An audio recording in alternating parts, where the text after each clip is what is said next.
Good day, everyone. I'd like to welcome you back to Contemplating Catholicism.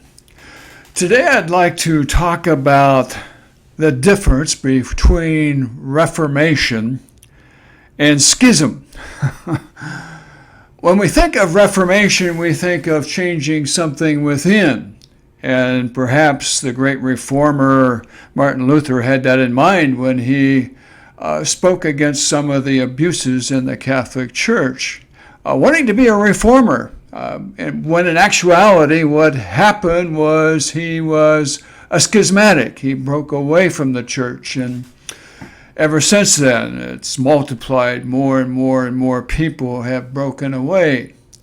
But the fact is, the church always needs reformation. Today, we recognize the need for reformation within the church.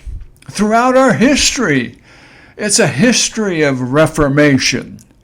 We've had 21 ecumenical councils in the Catholic Church, recognizing the need for reformation, reforming doctrine or clarifying doctrine or fighting against a specific heresy or some other practice of the church that needed to be validified in some way.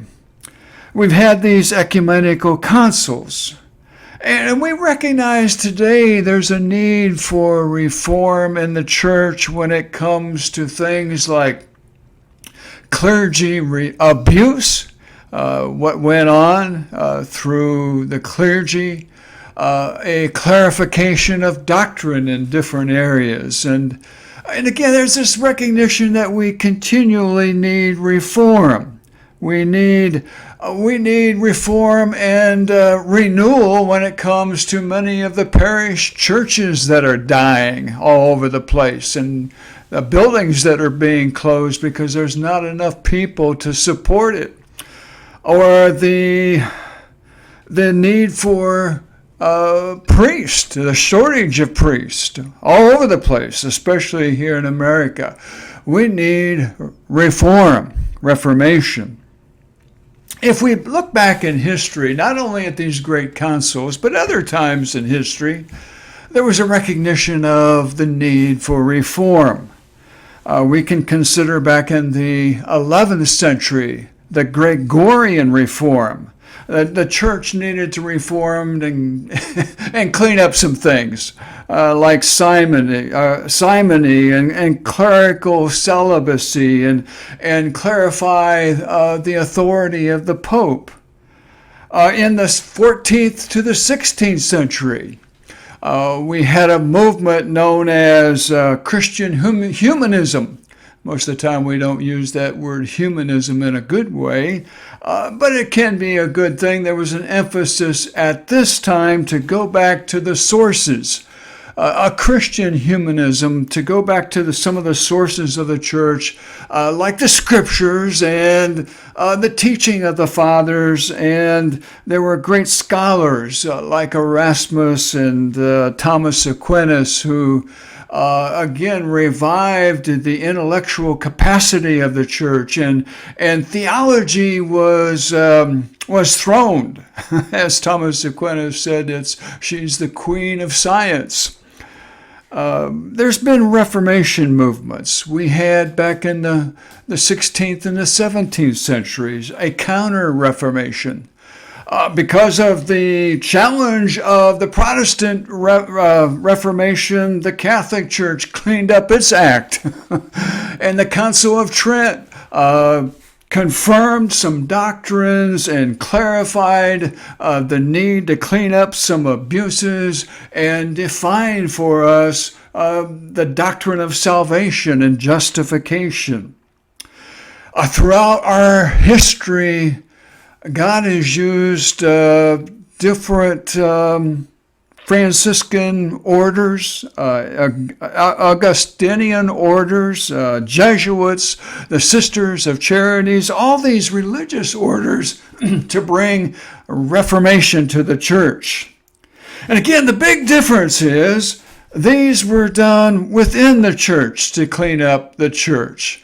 Franciscans, and again, some of these great orders God used in great ways, or the individual saints that were raised up, people like Francis, who experienced the stigmata, the suffering of Christ in his own person, and people like Padre Pio, different ones like Mother Teresa, who have now been affirmed as saints.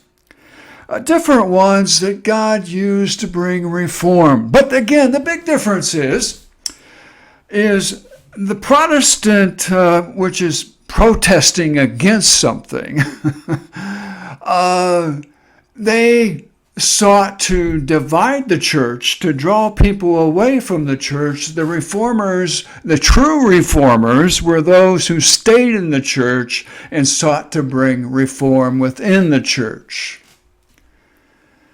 We had different apparitions in our history, different apparitions of the Virgin Mary. Mary, she appeared in these apparitions in places like Lourdes and Medjugorje, and also with Guadalupe. It's interesting that more people came to the Catholic faith through this apparition of Mary to Juan, and the image that was on his cloth that he wore at that time, and it's still there in Mexico to be seen, and it's quite a phenomena. But there were more people who were brought to the Catholic faith through that one apparition than the reformers brought in Europe, taking people away from the church. It was one apparition that God used through the Virgin Mary to bring a great renewal in Mexico. Apparitions God has used. Different reforms brought to the church in different ways. But again, the big difference is in a schismatic is not interested in really cleaning up the church within. A schismatic wants to take people away from the church, and that's what I would like to talk about for a few minutes today.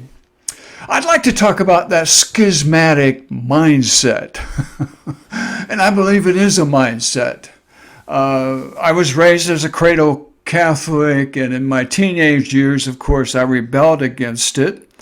And I was brought into the Protestant world, and I was introduced to what I call a schismatic mindset. I learned a few books of the Bible. I went to Bible college. I learned a little bit of Greek and got further into my studies and went further into fundamentalism. And I've learned to be anti-Catholic in some ways. But in that process, I also developed what I call a schismatic mindset. What do I mean by that? It's not only Protestants that can have this schismatic mindset, Catholics can have it too. But what are the characteristics of a schismatic mindset? Well, there's that tendency to divide rather than bring together. There's a tendency to focus on certain things that will pull people away from the unity of the church. And it comes from a few different mindsets. And one, I'll just say that it's idealistic. Especially as a young person, I was very idealistic. I thought that the church should be perfect. I thought that what we need to do is go back to the early church, because the early church in many ways was not corrupted like the church is today. And the schismatic mindset works that way. There was a time when the church was very simple and it was very idealistic. But if you read in the book of Acts or you read through the epistles, you see the battles that were being fought by the Apostle Paul and others. The church was never idealistic in the sense of being perfect. There were always battles. There was always this need for reform in the church from the get-go. We do read when we come to the book of Acts that there's this idyllic setting. Luke, when he records it in his second work in the book of Acts, we read, they devoted themselves to the teaching of the apostles and to the communal life and to the breaking of bread and to the prayers. And upon everyone, many signs and wonders were done. And through the apostles, and all who were believed were together. People would sell what they had. There wasn't anybody in need. And you think, well, that was the ideal church. Well, it wasn't after that, long after that, that the Hellenistic, the people that came into the church, their widows were being overlooked in this distribution from these proceeds of people selling whatever they had. And they had to come up with another whole office, deacons, to help, because the apostles knew that they had their priorities. It was preaching and it was prayer. So deacons were raised up. But there was obstacle after obstacle. And then when you come to the epistles, you see all over the place, there was constant battles. The Apostle Paul, he was always battling different heretical groups, whether it was Gnostics or some of the Arian tendencies or the Judaizers who tried to tell people from a Gentile background that they had to be circumcised, they had to essentially become Jewish to be Christian. There was always this need for change, for reform, to be revived continually in the church. But those who have this idealistic mindset, they think that the church has gotten so far away from all that, when in reality, there's always been this continuity that has entailed struggle many times, and the need for reform and renewal. But schismatics, they focus on an idealism that is evasive of the facts. And they also focus on differences. The focus is not on the great things that God is doing in our midst or in some part of the world, or the greatness of the creeds or the sacraments that we have. The focus is on the differences. Many times what happens is one or two things are kind of picked out and they become pet doctrines. And everybody else is suspect because they don't believe exactly the way that I do. And there's this focus. It's on the differences and not on the things that really bring us together. It's part of that schismatic mindset. And it keeps going and going and going and going. And it's no wonder that there are thousands of Protestant denominations, because you never find that perfect church. You never find people that think exactly the way that you do or have their doctrine together 100% like I do. So you're constantly dividing and removing yourself from a group because they're liberal and I'm conservative. I'm right. They're wrong. But there's another part to that in the schismatic mindset. There's an energy that comes from it. And many of these groups realize it. It's also realized in politics. Politics, they develop a lot of their energy from putting the other side down. And the same thing is true in religion. Many schismatic groups, they derive an energy from being against, especially the Catholic Church. Some of the Baptist teaching that I was exposed to and some of the fundamentalist theology, that's where a lot of the energy came from. It's not so much what we stood for, it's who we are against. And that energy, there's a certain energy that comes from it. But that's continually there in politics and wokeism that we experience, and it's very much alive in religion. But is there something better than that? Is there a better way? As Catholics, we need to commit ourselves to the oneness of the Church. Does that mean that we compromise our beliefs? No. No, we don't. We need to hold to the scriptures, to the teaching of the church, to the magisterium, to the catechism that we've been given. We don't compromise those things. We hold to them. And the church is continually in need of being reminded of what those beliefs are, because some stray from those. And we need to reform in that way. We need to go back. There's a movement today, it's called the resourcement, the new resourcement. It's an emphasis to go back to the sources, to the scriptures, and also to the teaching of the fathers, to this continuity, this tradition, this great tradition that we have in the church. And it's much like what happened earlier in the 11th century with Gregorian reforms. There's an emphasis on that today, and it's a great emphasis. There's another emphasis on being revived, having Eucharistic adoration. And a lot of Marian devotion is being reintroduced and emphasized today. And there's some wonderful things happening in the church.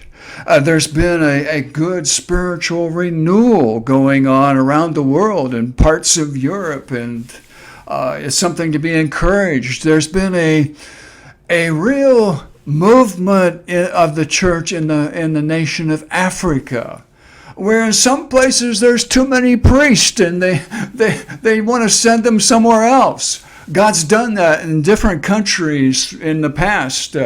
Certainly happened in Ireland. One of the first priests that came to the Columbia area, not far from here, Columbia, South Carolina, they're from Ireland.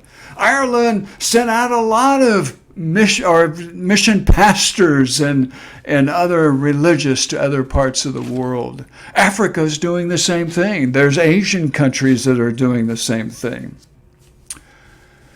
But I'd like to just kind of wrap this up by saying if we truly want to see good change in the church, there's two things that we need to be reminded of in order to see this take place in the church today. One is prayer. It'll happen as a result of prayer. Many parts of the church, different dioceses, they're trying to grapple with this whole thing. They're trying to grapple, what do we do? What can we implement to turn things around, to keep these churches from being closed? And pray sounds very simplistic. But I believe that prayer is the core. That's where things happen. When people catch a vision to pray together, God does wonderful things. When we commit ourselves to prayer, we'll see some change. It's not going to be through some fabulous program. It'll be because we cry out to God in desperation. God, reform us. Do a new work in our midst. I believe God is calling people like you and me to pray. To come together in our churches and pray. To come together in Eucharistic adoration and pray. To come together to pray the rosary. To come together for corporate prayer, but also individual prayer. I had something happen to me a while back now. And this may happen to you sometimes too. But I started waking up at 3 in the morning. And I don't know why. I've always been a good sleeper. I've always liked my 8 or 9 hours of sleep. But all of a sudden, I was waking up at 3 in the morning, wide awake. And I thought, well, what do I do with this time? Try to go back to sleep. I couldn't. But I started to use it as a time to pray the rosary, to read the scriptures, and to pray specifically for some needs in the church. I found out after a little while that I had a prayer list, and it kept getting larger and larger and larger.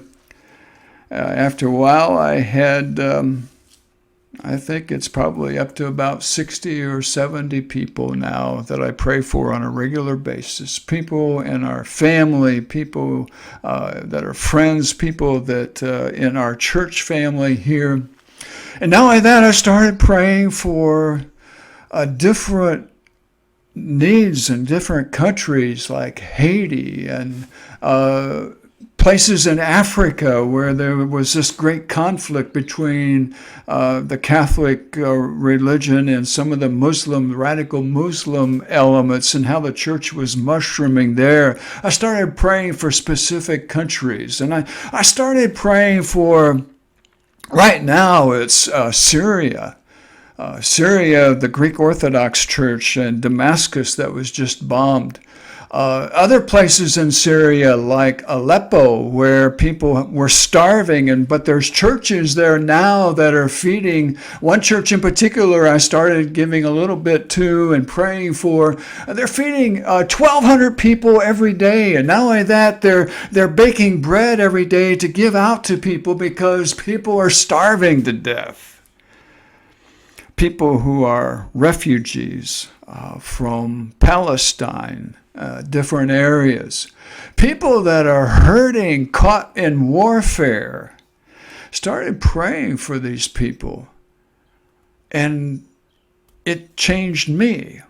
It changed my perspective. It changed my worldview. And it's not only that, there was something else that went along with it. And I think these are the two ingredients for wherever you see a work of God. God calls more people to two things. One is prayer, and the other one is suffering. And that's not something we want to put on the billboard of the church. We welcome you to come and suffer with us. You don't see that advertisement on YouTube too much.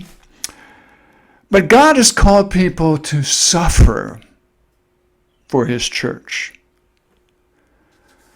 That is something foreign in many people's thinking.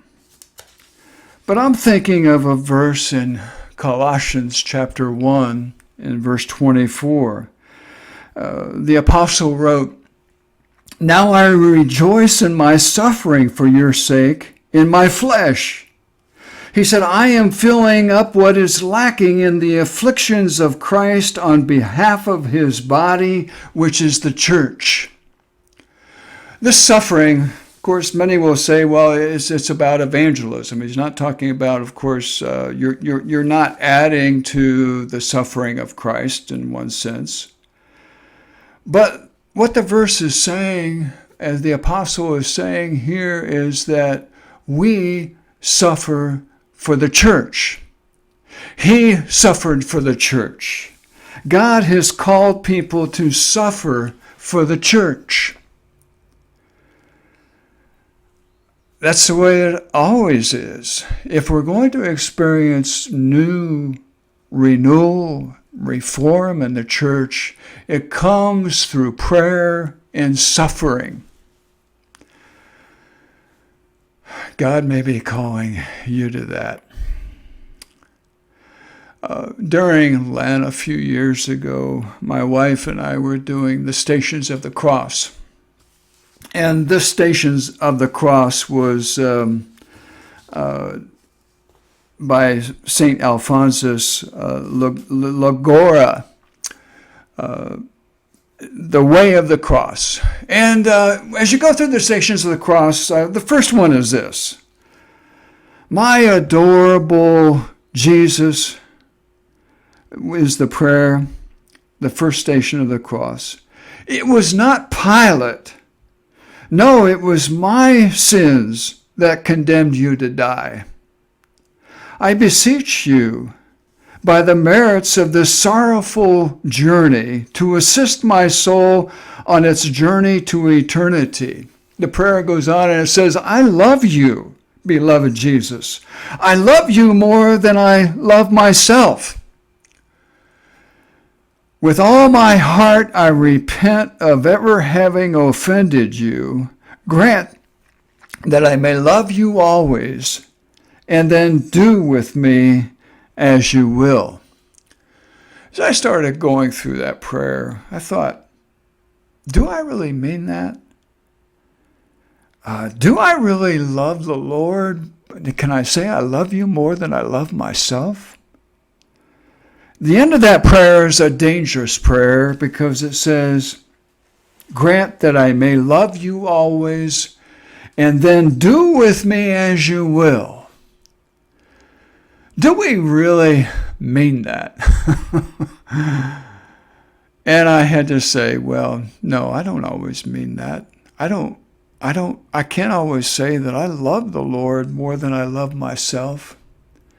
And boy, I have to add to that to my list of repentance. Sometimes I can love myself more. But Lord, grant your mercy, and then do with me as you will. When you pray that prayer to God, get ready for suffering. But also get ready for something that will surprise you.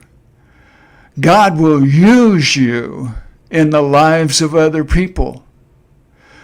You will make a difference because the gospel will be going through you to this world. You will be suffering and filling up what is lacking in the suffering of Christ to your friends, to your neighbors, to your church, to your world. God will use you, and you'll be amazed. Let's get amazed together and allow God to use us in that way. May He give us the grace. Thank you very much.